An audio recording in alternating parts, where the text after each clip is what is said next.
Well, it says 11:59 on my clock, but I say we start. We'll warm up slow here. I'm not sure. We'll give some time for people tuning in. Welcome. Today's outreach number 10, which just rocks. I can't believe that we've made it this far. It's been a really fun journey. Today's intro music we went yesterday and the day before was a good friend Hobo Dave from Washington. And today, I don't know if you can read that if it goes into Zoom, but this is the Jimmy Cliff Give Thanks album. This is super worth listening to. It's amazing. Kind of been keeping the vibe up, if you will. Music's a great way to stay lifted through these trippy times. But yeah, today I just wanted to say, yesterday we introed with Taylor Knox. He gave us his Honey Hole Dojo, and I had a lot of people reach out to me, sending me their collections on photos, but I didn't have anybody on a video clip. So come on, you guys, send one through, get all frothy for me. I'd love to show it as an intro. And it kind of speaks back to the crew that's watching this video. It's a totally tight core audience of surfing, but that's the reason of the show, is for us all to learn things that we already thought we knew, but we absolutely did not. That kind of reflects us back to some of our first episodes with Troy Eckert, Ozzy Wright, things like Ozzy and Goons of Doom starting from Doped Youth, Troy Eckert, Magnaplasm, Last Section, iconic Bruce Irons Ween song, potentially was a Black Sabbath song, and each day it's kind of grown. So basically, if you're just tuning in now, you're stoked. You made it.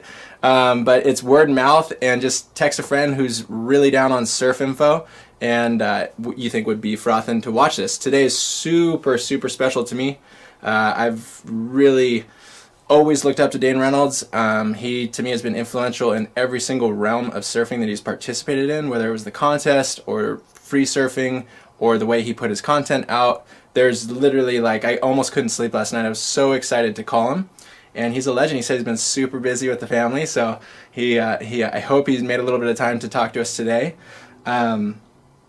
Wanted to also have a reach out to the crew who watches the outreach. Sean Briley hit me up, and he was looking for a specific video that he had footage in called Australian Surfing Life, made in 1997 and 98. Again, that's Sean Briley, potentially one of the best stylish barrel riders of all time, looking for Australian Surfing Life, made in 1997 to 98. If you have it, hit me up, because we can get it to Sean, and let's just keep the community going. He was looking for it. So I didn't have it. I had never heard of it. So maybe somebody out there in this world has. And yeah, so here's Dane. He just texted, he said, cool, we FaceTiming then? Yeah, that's what we'll do. Yeah, I'll hit you on FaceTime. This is sick. It's fully just it's a live experiment. I mean, it speaks back to the whole show. It just happens like that. And to kind of echo forward, if you're watching today's a special day. We're going to look to next week as well. I will be live streaming with Vans on the Vans YouTube on Monday. We're going to talk to Dylan Graves and Leanne Curran. That's going to rock. I believe that's around 5 o'clock. And then we're back here in my room Tuesday with Tom Carroll talking out the hole, which is the significance of having a hell time on a boat trip in Indo, finding new waves. I was texting with Chris Malloy this morning, who was on that trip with that crew, so that would be RCJ, Tom Carroll, Chris Malloy, Martin Potter. That crew right there is legendary, and Chris said he had some amazing stories, RCJ going huge, and just a blast. So we're going to make that all happen Tuesday, sorry about that. Then Wednesday, standing by, Bobby Martinez is coming onto the outreach. We're either going to break down Mixtape or his section in Burn with Metal Storm Productions. Hell yeah. Think we got some questions for Bobby? Absolutely we do. So, and then as we go forward, Thursday is going to be Logan Doolian with the Snap films. We're going to go back through, watch Snap 1, Snap 2, maybe 3, and then fire it up, because I know Snap 4 is coming out. Secure that bag, boys. Let's go. So, let me see here.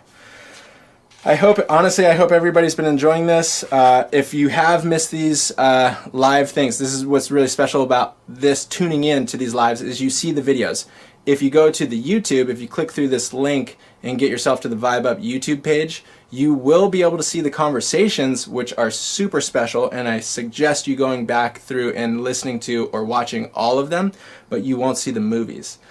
And that's just out of respect for the filmers, the filmmakers. We're not looking to capture that and upload that and get views off of that. That's not the goal here. The goal here is to spread the awareness.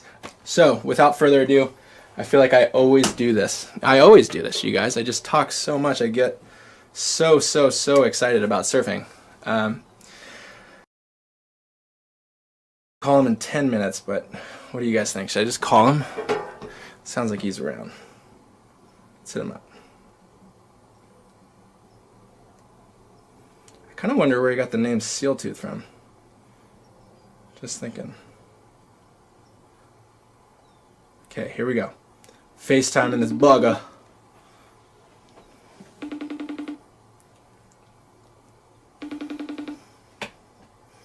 We'll see. If he doesn't pick up, we'll just play the movie and then we'll oh yeah, he's up. What up? How's it going? Dude, we're in the board dojo. Epic. Sideways. Hold on. I think that might work though, because let's see here. Can you go sideways? Yes. Yes. Okay, cool. Yeah, because this is so much better because we did this with Nate Fletch, and I since then haven't been able to get anybody to be big screen on the side. And it's been awkward. It looks like Damian Hobgood's like laying down in bed or something the whole conversation. It's so weird. Okay, hold on. Here we go. Zooming in. Hey, thanks, Dane, for taking the time. So what's going on here? So, just to give you a heads up, you are... Oh, we got poor connection already? Are you kidding me? I feel like every time I FaceTime or Skype, it's like 10 minutes of like... trying to make it work. Dude, yeah, but what about the Zooms when you add more people? It just gets even weirder. I've never used that one. Okay, so we'll run it until we get further notice on poor connection, but to give you a heads up, you're in my room. I've just been live streaming videos, and basically we've been talking to the people who either made them or were in them to get like a deeper cut or insight to the films themselves. So that's kind of the goal today. So that's why I thought...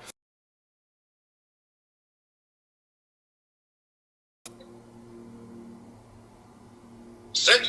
Epic. Well, fuck, because I just have been watching first Is this working? Because my internet's pretty shitty. Well, you look a little bit like you're kind of delayed, but everything's audio-wise sounds good. Cool. Sweet. Why is the internet shitty? Dude, you should see over here. Like, we're on Ethernets and everything's all tripped out. Oh, really? I don't know. We just, like, haven't figured it out how to get internet in this part of the house. It just doesn't work. It looks like you're in the garage, are you? Yes. Dude, that's... It's kind of a garage. It's like,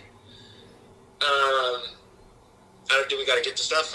It's just like we just converted it to like a weird like workshop playroom type of thing. It was where Former was run out of for a year or something. So sick. So, yep. But also I've seen clips that you like edit in there as well, right? Yeah. This is like kind of just like the workshop. That's cool. I'm sure it's nice to have a space you can kind of disappear to out of the it's pretty sick. Kid zone. Oh no, well it's Kid Zone.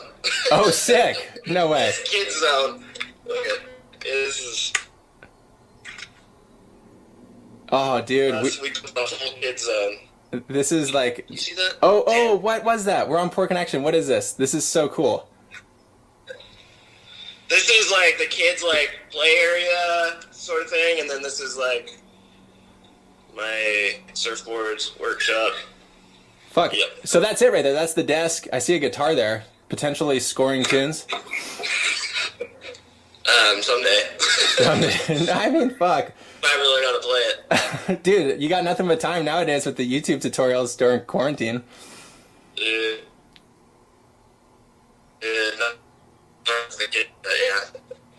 Dude, we're getting like the occasional poor connection, which is just so heartbreaking. You want me to go? Hey, I can go inside. It'll work better in there. Okay. Let me go. I'll go inside. Okay, cool. We're gonna head inside now. Hey, What have you guys been doing, Dane?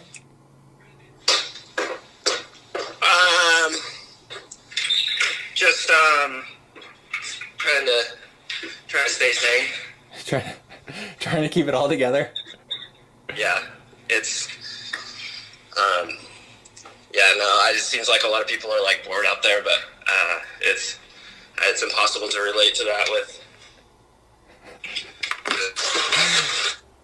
three kids. They're all like just chewing us up. Oh my god. Somebody needs something every given moment of the day, or somebody has a problem. Do you think it was gnarlier having Sammy, like changing up from no kid to one, or was it gnarlier having two on top of one? It just keeps getting gnarlier. Hold down. Yeah. There's fun, but it's just exhausting. Dude, well, you're a hero. I won't bother you on the family life, but I was wanting to kind of get back onto the first chapter and I guess I have so many questions, but the first one is you've worked with Jason Minnie Blanchard for a really long time. How did you guys first meet? When I was like 15, Adam Veers started picking me up to go surf, and he was filming with Minnie at the time for Lost videos, and I think Veers had to like even convince him to film me and then he started working on his own film called Damage Inc. And that was like my first video part when I was like 16. What Damage Inc. was? Yeah. Dude, I've never seen that. That's insane. I want to say Minnie posted it at some point. It might be on YouTube. It's funny because when I posted that we were going to do a live stream, I had so many people hit me for your Yield Platinum section, which I think is right when you got on quick. But nobody was talking about that This Way Up Sweet 16 section with you and Ben Dunn after the credits. Yeah. Yeah, that was Minnie footage for the most part. Is that footage that's in that section, is that also in chapter 11? Like that part where you're talking about that boat trip? Yep. That is so dope. Yeah, I was tripping on that combo of you and Ben Dunn was a game changer. Yeah, I remember tripping on Ben. I thought he was so gnarly. Oh yeah, well he was also, because Martin Dunn, the whole thing, like he was like that prodigal super surfer. Yeah. So I mean, fuck, I was just thinking we'd wrap out on first chapter, because was that for you the first movie that you did with Quicksilver, or the first sort of project that you did? No, there was Young Guns. Oh, Young Guns was before that. Yeah, Young Guns was before that. I want to say maybe 3 was after first.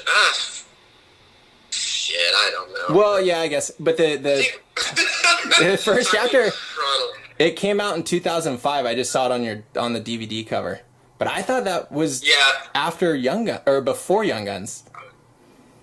No, I want to say Young Guns 1 and 2 for sure were before that, and I want to say 3 was before that too, but maybe 3 was after. What about the shortboards you're riding in all of these sections? Like, they look like they're 6'2" compared to what's going on nowadays. They are 6'2", 18 and a half was what I rode back then. Fuck, it's crazy. They look long, but they look so like good. 2 1/4. Yeah, I got a board like that not too long ago just because I was kind of like missing that feeling. They look so bizarre when you hold them under your arm these days. Just needle dicks. Yeah, but does it have that vertical nose rocker on it, or is it? Oh my god. So thin and just like so much rocker in the nose. Did you surf it? I actually did surf, maybe like a really early version of a Proton like last summer. It went kind of sick. It was kind of weird. It was still 6'2", 18 and a half though, still from that era. Whoa, what did it feel like? Kind of sick. Yeah, like paddled really bad, but then once I got on a wave, it was like actually really drivey, like pretty sick for even I surfed it at really bad when it was like fast and drivey. It was kind of sick. It's pretty gnarly because I was thinking about for you've ridden a shitload of different kind of boards throughout all whatever you've done already. Do you feel like with boards you get hot on something and then you just want to move through it? or do you have ones that you always go back to? Like, let's just talk about the robber, or the MTF or whatever, and then the dumpster diver as well, right? Yeah. I mean, those were complete game changers. I don't know. I guess, yeah, I go through phases of liking more or less rocker and going wider versus narrower.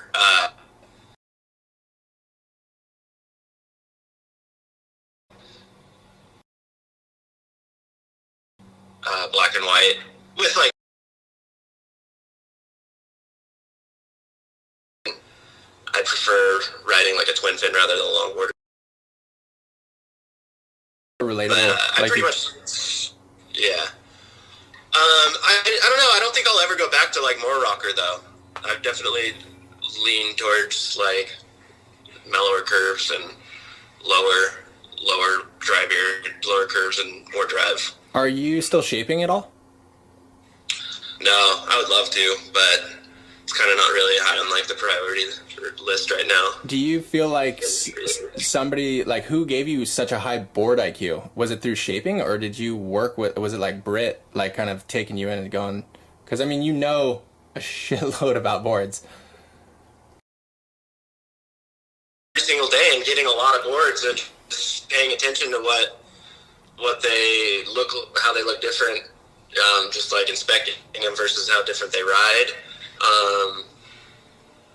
I mean, Britt didn't shape like a long portion of my career, but he's definitely very knowledgeable and over the past maybe 6 years, definitely passed a lot of knowledge back and forth or whatever. But I just, yeah, I don't know. I guess just riding lots of boards and just trying to pay attention to what makes them ride different from each other and how they look. What about the dumpster diver? Where'd that thing come from? Literally a dumpster? Well, the blank came from a dumpster. That's where that came from. And that's what they wrote on the stringer, the first one.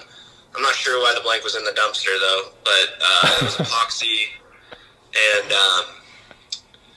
yeah, I've been riding some shorter, pluggier sort of boards.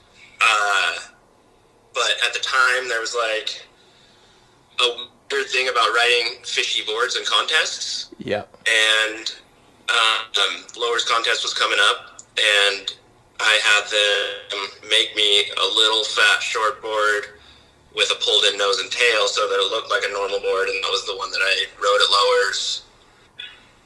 Actually, I just gotten back from a surf trip where the neckbeard I rode. No, actually, the original was called Dumpster Diver, but it was actually a neckbeard. I don't know. It's confusing. It's not interesting. I went back to the first one. So the Dumpster Diver that I rode at lowers in the contest had an pulled-in nose and tail just to look like a more normal board for a contest because it was really weird to ride a fish in a contest at the time. But I went back to the original way more often than the one that was like became the Dumpster Diver model. Okay, but then when you rode the MTF against Roy Powers in France, was that before or after that?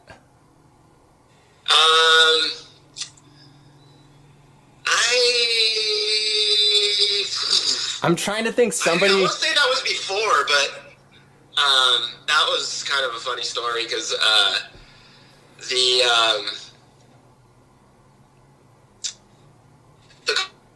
contest was like 100% not going to go, and we like partied till like 4 a.m. It was like, I think tour was very different back then, but that's like kind of what you did when it didn't look like it was going to run the next day. And then randomly Pete Frieden called me. I think this is the only time Pete Frieden's ever called me in my life, but he called me and told me the contest was on. And I was just like so blown out. Just like literally went down there with a twin fin that I've been riding, and it was like a 6-inch ripple, and Roy had a 6'2" pintail. It was just bugging. It just happened to, I don't know, it's just a weird thing. Yeah, but you say like pulled out a twin fin, but you couldn't pull out a more awkward looking, like the back end of that board is literally looks like a toothpick. Yeah, it does look really weird. And I got really psyched on the MTF right around that time because I grabbed one of Rob Machado's old trade-ins that was like way too small for me, but I just, for some reason, loved the feeling of it. I rode it so much. The FCS fins like had like crust on them to where you couldn't even screw the fins all the way in. They just like wiggle, and it just was the biggest pile of shit, but it was so sick. And I had them start making it, and it was 5'8", 18 and a quarter or something like that, and like 2 1/4 is tiny. 2 1/4. And then I just started, I just had them start making me those. And yeah, that year in France, the waves were bad for like so long, and everybody that I was with was just like partying super hard, and then it didn't really feel super important to take that heat too serious. And, yeah, it's funny. It is weird though, because I think about, there's like, I don't know why and how I knew that you surfed against Roy Powers. That board somehow had red like patches. You're kind of like an encyclopedia. You like. I live for this shit though. Come on. Everything. But I feel like you brought up the that rip curl part to me a couple times. Well, dude, it's literally changed my life. I mean, we were in the NSSA at that point, and it was just like, are you kidding me? Like, that section was like unimaginable. It was fucked up. I remember that too. Just, well, not my, but I just remember like tripping out being in the NSSA, and then like one of the kids you surf against turned up in a Volcom vid. Like, you know, they'd always have like a couple clips of their Grons, and I'd be like, oh my god, he's like, holy shit. I surf against that guy, and he's in a Volcom video? Like, fuck. That's so heavy. And Volcom at that moment was just like pinnacle, like pin seeker. Yeah. I like too, they would do Grom sections back in those days. Like fully. Grom footage in general is just the sickest. I love watching Grom footage. It's mental. So, okay, but I was thinking in first chapter, you kind of wrote through a lot of that stuff, which I forgot, that you were like, hey, no voiceovers, no claymation. Was that, I can't actually tell, were you acting in that movie, or was that like real? Were you in the editing bay? It's like so meta, like you're like, are we acting or not? Like what? And I'm like, who's doing that what? That all like happened. I don't know. It was really so. I mean, that film was gonna be really, really shitty. And then Nodis and Jamie Tierney. I don't know if everybody knows. Nodis Kalpis, Jamie Tierney. Yes, and Jamie Tierney worked at Quicksilver at the time, and they kind of saved it by just giving it all these applying. That was Jamie's idea. Was like the rule book, you know. I maybe just being around me, I just hated his stuff, and he just like, that was his idea, is to like create the rule book of like, not this, don't do that, like not this, can't go in, this can't go in, this can't go in. And then the editing based stuff came from me, I think, because it was just really frustrating, and I had an idea that I don't know. I just wanted. I don't know. I was a Grom. You were such a Grom there. It's incredible. I know Nodis helped a lot with art direction and building out a story, and Jamie Tierney helped a lot with kind of applying both things like that. And then, yeah, I don't know. Making a surf film is just like a funny thing. It was like me and Minnie spending months on the road together and like getting on each other's nerves, and like I just kind of felt like I needed to like that needed to be a part of it. And maybe it's a little bit of a disclaimer too, because I'm still self-conscious about my surfing, and like it's a big thing to have a company doing like a profile, they're called profile videos at the time, yeah, on you, and it's almost like a disclaimer or something to make it silly, not presenting it like, look what I can do, like I'm the fucking gnarliest guy out there. Like, instead of presenting it like that, it's kind of like, yeah, I don't really know. No, I get that. I totally actually am appreciative that you mentioned that, because I feel like a lot of things you do are I mean, everything you do is not really to be like, I am fucking so great. You literally wrote on the DVD cover, like you kind of wrote the thing off somehow. Like you were like, I don't want you to think I'm some great guy, but I do want you to respect, like I spent hours on this thing. I was like, fuck, dude, it's I don't know. It's a cool thing. I don't think a lot of people really take that approach nowadays, especially with social media. It's kind of gnarly, but that's a whole nother. Yeah, there's also, and I don't even know if I imagined this, but when I grew up in Bakersfield skateboarding, I watched this skate video. I had two skate videos. One of them was real shit, and then the other one was Plan B questionable. And I haven't seen it in so long. I don't know if I like invented this in my head, but basically the way that they present it is like, here's the new team. It's kind of questionable. Like if they're good, you know, like they kind of, I don't know, like they kind of fuck. But so I don't know that I got that from. So after first chapter, how long was it until you went and did Marine Layer Productions?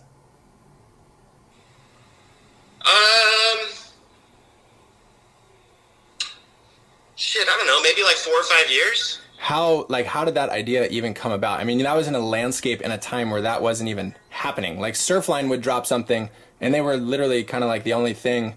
And it was almost like you got on Surfline on... Well, that's interesting you mentioned that, because that was why I wanted to do Marine Layer, was like, instead of like, I don't know, from first chapter to Marine Layer, like the whole landscape of making surf films changed so much with internet and professional equipment being affordable, everybody having a camera down at the beach, and like every time you surf, like a good day, Silver Stripe, wherever, it's a good day around here, it turns up on Surfline the next day. And I was kind of like kind of fuck that, I'm going to take control of that and put out every session I have, like, before anybody else, and they have to come to this site to see it. Like, that was kind of the idea behind Marine Layer at first.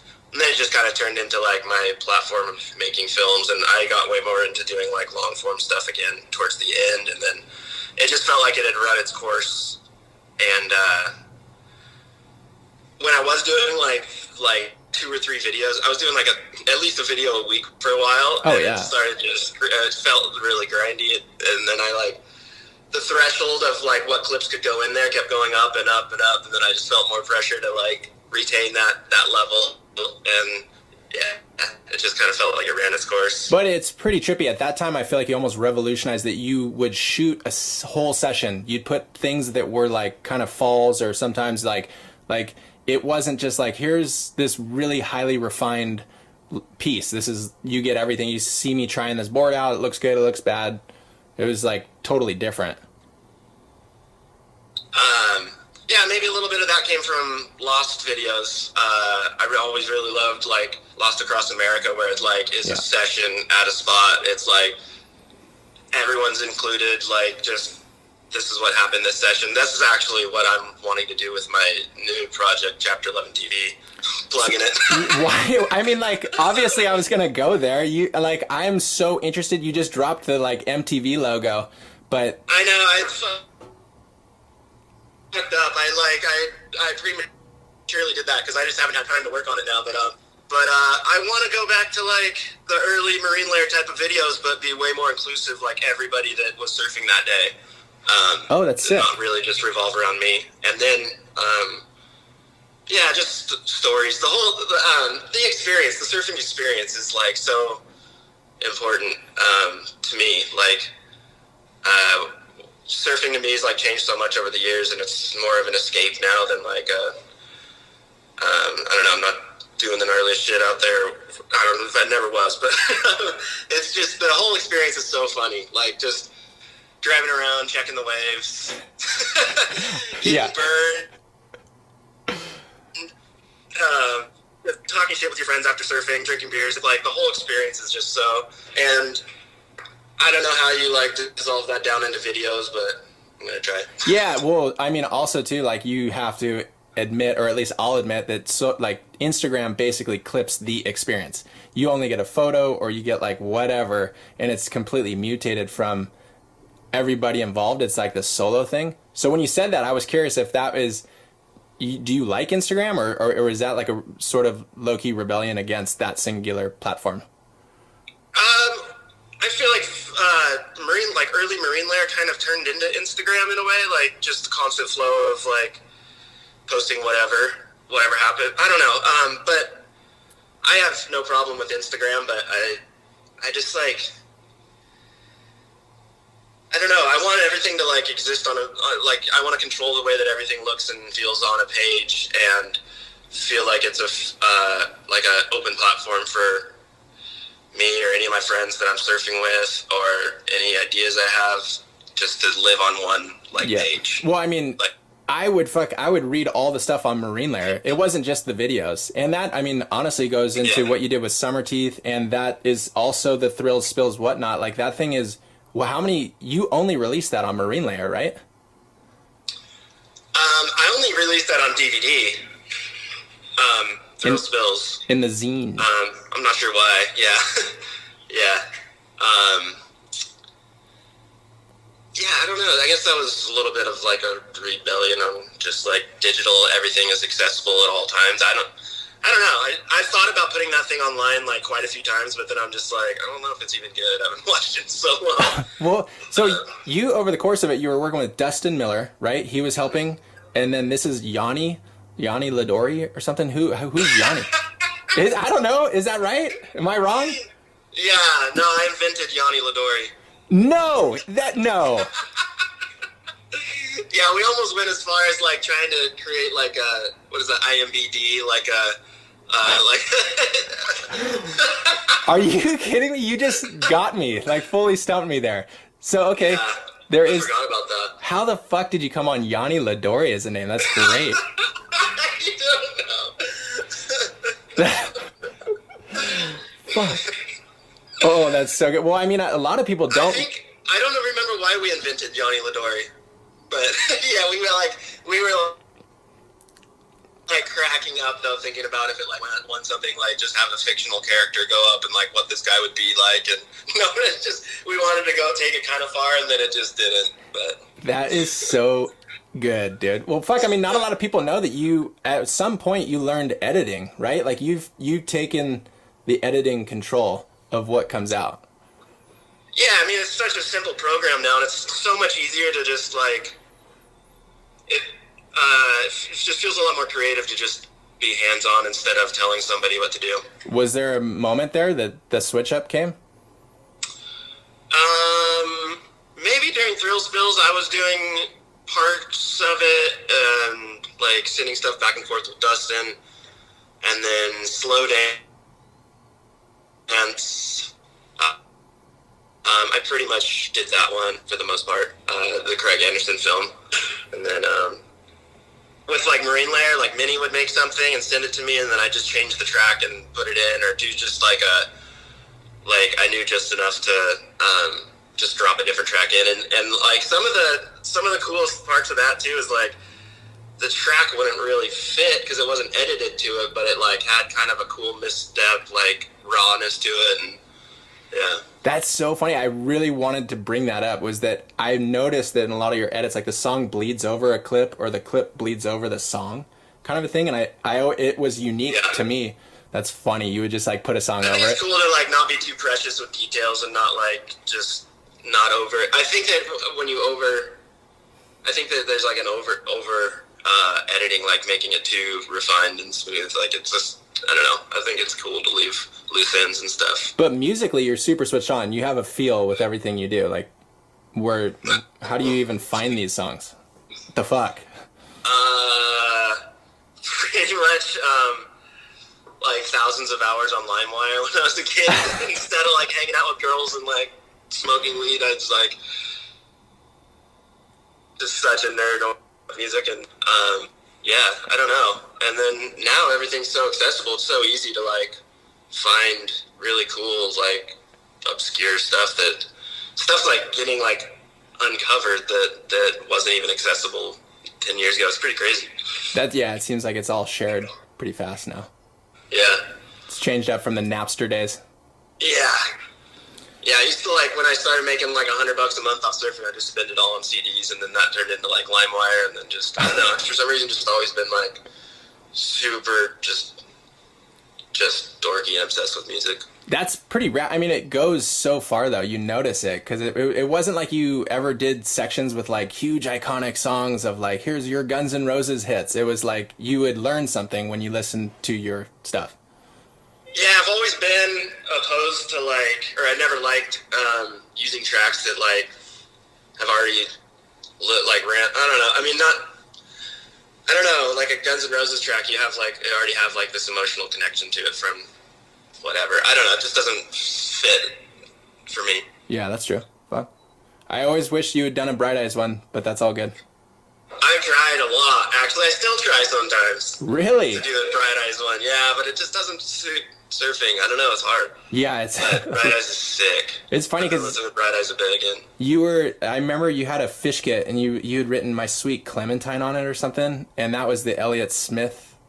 Yeah, yeah. And at that time, I was hanging with Brian Resco, and he was all fired up on that too, and that's when I learned... Yeah, PA got me into Bright Eyes too. Dude, they're touring. They got a new album out. And I actually heard A-Track. I haven't listened to it much, but it sounds pretty sick. Yeah. Well, we just completely got wildly off topic there. I'm looking at first chapter, and I'm thinking... Are people watching this right now? I was thinking they might be. Yeah, people might be. Let's see. It's live. I didn't know I didn't know if you're like recording it and then posting it later. I don't know. Yeah, I'm doing that because I think it's rad. Like, and I'm also have audio now, so each day I've kind of grown to be like, holy shit, these conversations are like priceless. So I'm trying to save them, but people are tuned in now live because they're gonna watch the video after this. So that's cool. Cool. So first chapter, and then you wouldn't have any idea at that point that you would make chapter 11, but they do go together perfectly well. Yeah. Like, talk about it. So good. Well, I don't know, man. I really can't, like, even relate with, where I was at when I did chapter 11. It was pretty rude. You know? Like, if I felt like I was just being so clever, and everything that I, like, put in that film, and, like, it was my absolute truth of that moment, but, like, I don't know, like, just growing up since then, I know it was only like 4 or 5 years ago, but owning my own business too, I'm like, whoa, what a fucking asshole. Oh, you're looking at the team like, who's gonna make it? The story did, like, mostly relate to my personal story, but it was also maybe like a little bit of I don't know, like now I've realized how small the surf industry are, and we all need to support each other and not kick someone when they're down, you know? Well, I'm sure now you have a business, so you're seeing it from the other side, but at the time when that launched, it was... Yeah, I don't know. It was just so honest. Like, it was almost awkward. Like, it was like, holy shit, that is very real. Like, everything that you were going through with Quick, and then I really appreciated it. I hadn't really seen anything like that maybe ever. I don't know. Like, all the profile films, like, even first chapter, it doesn't even get... It's surface level. Yeah. Yeah, I don't know what compelled me to want to do that, but it felt like I was kind of, I don't know, creating some sort of a rebellion or something. I don't know, but still, I'm like proud of the surfing and stuff and their story. Like I don't know. I just can't relate to my story, like being in that position anymore. But it was my absolute truth at that moment, and I guess it's kind of bold to do a film like that. So I guess that's cool. Yeah, hell yeah, it makes a statement. And two, with the name Former, is that something like you're forming something new, or is that like back to the former days? It's really just a blank slate. But that was just when we were trying to figure out a name for the clothing brand. I just really wanted it to be a word that was clearly a word, not like a mess of letters and stuff. And Former was something that we all agreed on. It looks good, and it. I mean, you can take it either way. Forming coming together, or paying homage to Former. Like, it's kind of a blank slate. I can't, like, for me, that is the most badass move that's ever been made, is that at that point you could have just dropped chapter 11 and been like, yeah, right on, later. But then you make a company that gives back to the surf community. Like, was that always a goal, or how did that even come about? So, I mean, I guess I definitely saw the writing on that's what the film was about. I mean, I had, a youth there where the writing was on the wall that Quicksilver was going to end for me. They were trying to get out of my contract forever. So I was kind of just like trying to explore options on where to go from there. And I've just always been a sponsored surfer, and basically thought, like, I could do it myself. Not myself. I got in contact with Dylan Reeder and Austin Gillette, and Craig was still quick at the time. He was the last one to come on board. But we basically just were like, fuck, like, we were just like, fuck everyone, like, we don't like, relate to the brands in our industry anymore. Like, fuck, like, we're out here. And then it's like, whoa, we don't really know what we're doing. You know, like, it felt like at first when we wanted to start a brand, it was like, fuck, like, cultural revolution, like, fuck the industry kind of thing. And then it's like, whoa, fuck, you gotta sell a lot of shit. Or, like, continue to keep doing it. Stuff and, like, I don't know, there was definitely, fuck, a lot of huge learning curves, you know? Well, even talking through just on an edit side of it, you guys dropped Luxury $29.99, I think it is, and then Premium Violence comes out, and then is Andrew Doheny's the next major one to come out after Copacetic, or? I don't know if his will come out before. I was trying to put that out in February, and then it's all there, but I'm just having trouble making a couple pieces come together and gel. And then Austin was going to show. They have a full-length skate film coming out, and I put the Andrew Doheny one aside because he was going to premiere it in March, and then all this shit happened, and trying to figure out how to put stuff out now because we just got a space in LA, and we're looking forward to doing events and stuff and actually showing stuff and bringing people together. And so I'm not really sure. Then I just got super into trying to put together this new, I mean, blog's a lame name, but whatever it is, just Chapter 11 TV. And it's all going to be, yeah, dude, you heard it here first. I feel like that was such a plugger, like when I throw the full URL on there. Oh my God, dude. Well, it makes a statement, whatever. I mean, like, even that Instagram, you got like 42,000 comments on it. Like, dude, what? Like, are you kidding me? But people don't understand, too, that you put all your marine layer stuff on YouTube, but it's like kind of hard to find. Is it? I don't even know. Did you not put it up? Someone else would have done that. Are you kidding me? Yeah, it's Marine Layer Archive. Well, fuck, we're not giving him a plug. Whoever that is, go check that out. But pirate streaming. Vimeo's still up. It's not on YouTube. I've never put anything on YouTube though. From the brand side of it, is it hard because you are probably juggling so many sides with like creative direction on clothing, distribution of clothing and everything, and then editing shit? Like, you must be, and then you have 3 kids. Like, where's the time to breathe? What? I don't know. It's pretty exhausting. When you surf, that's when it's time. That's the great escape is surfing every day. Yeah. Yeah. I love it more than ever. It's like just the most magic thing in the world. Like going in the ocean, and it's like the physicality of it, being in nature. It's creative. It's like so frustrating and maddening. Like trying to do it well, and it's just like you'll never conquer it. It's just I don't know, it's the best thing in the world. That's what I was tripping on the most, because that trip we did to Indo, that was the first time we'd done a trip together, and it was terrible. Basically got skunked for 2 weeks, but every time you'd be like, well, fuck, let's just go try it, or be like, oh, well, whatever, let's just see what's up out there. And I was, because for me, I have trouble committing on a decision of like, I want to surf. But to have you go, yeah, well, it looks terrible. Let's just see if it's really terrible. I was like, dude, that's respect. Well, yeah, also my time on the road has been clipped a lot with the amount of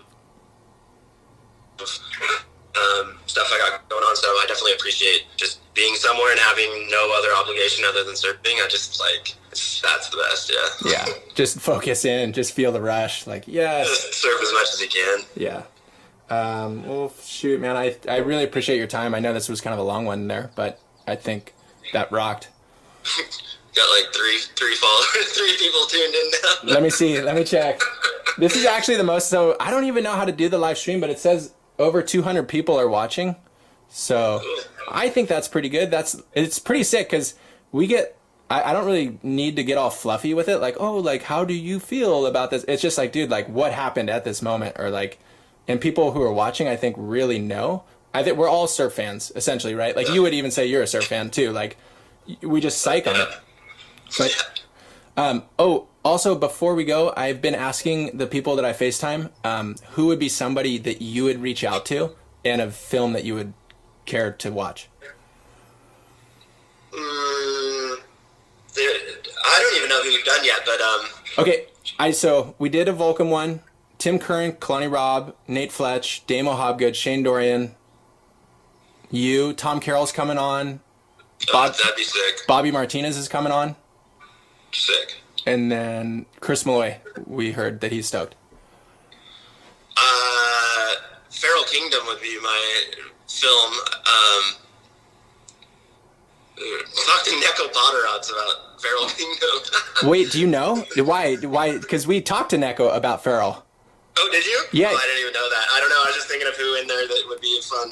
I mean, Tom, obviously. Oh my gosh. So the story on that is that Derek Hind literally came to Neko. Oh, yeah, Derek Hind would be sick. And he said, Neko, you got to go on the strip, because at that time, Tom Curran was not doing the comps. He was like pushing more towards the search. And he said that Neko would be the only guy to get Tom Curran to come back to compete, to inspire the competitive drive. What? Really? Yeah, I guess.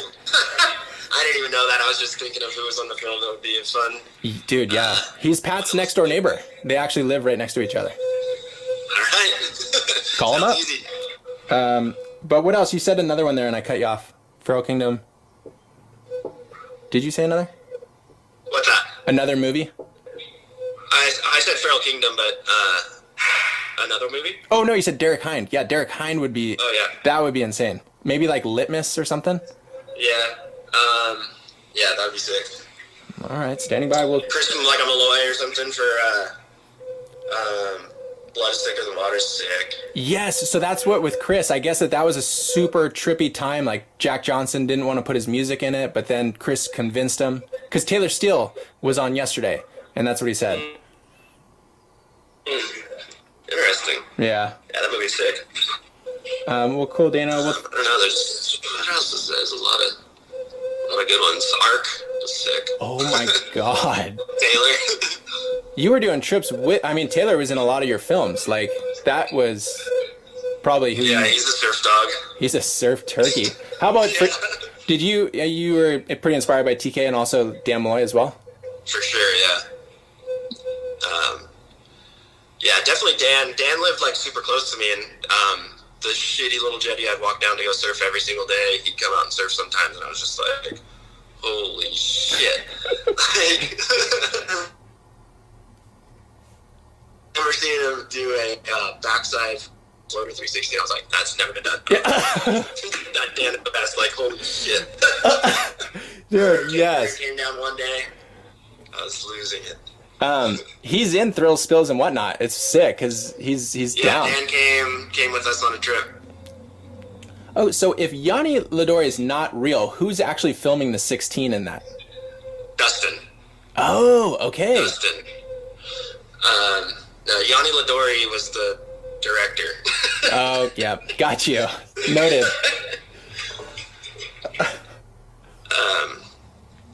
Yeah. Dude, rad. Well, thank you, Dano. No worries. Talk to you soon. Stay safe. So what do you do now? So now, oh yeah, sorry about that. I'm just blowing through it. So now, like I'll show you here. We'll go this way, and I'll flip it. So now you see your videos playing. So I basically just hit play. Upside down. Oh, is it upside down? Let's see. Yeah. So yeah. No, sideways. Oh, dude, what's up? Am I on a screen lock right here? You can't see that? It's just sideways. Well, yeah. So I basically shoot my little 12-inch VHS TV, and dude, you should. I'll text you the website. You should tune in. You'll see it. Cool. Thanks, dude. No worries. Have a good one. Have a great day. Later. Later.